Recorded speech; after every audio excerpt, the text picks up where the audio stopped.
And even if they're not, I think that they have this discussion in earnest without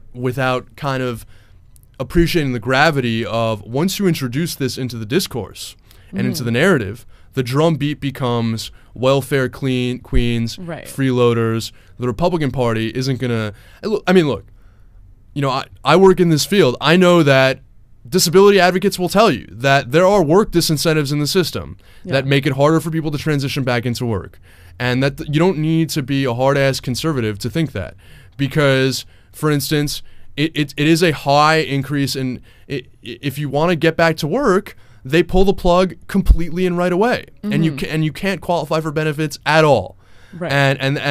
then you have to go through that entire process.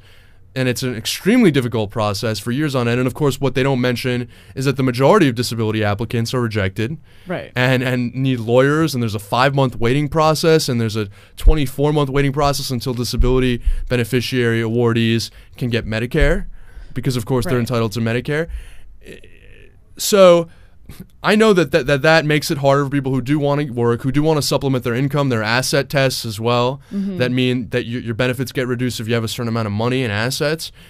But the way you would go about doing that is you would probably, and again, I don't want to go too far out on a limb here because it's not something I'm extremely familiar with, but the way you might go about doing that is creating a ramp such that a person with some kind of disability could still enjoy some benefits, or getting rid of asset limits for that matter, and saying you can earn as much as you want and we'll supplement it based on your condition. We won't take away those benefits right away. If you start working, we'll make it easier to reinstate them, make it easier to move in and out of the system, perhaps with a gradual process. Of course, that would probably involve giving people more money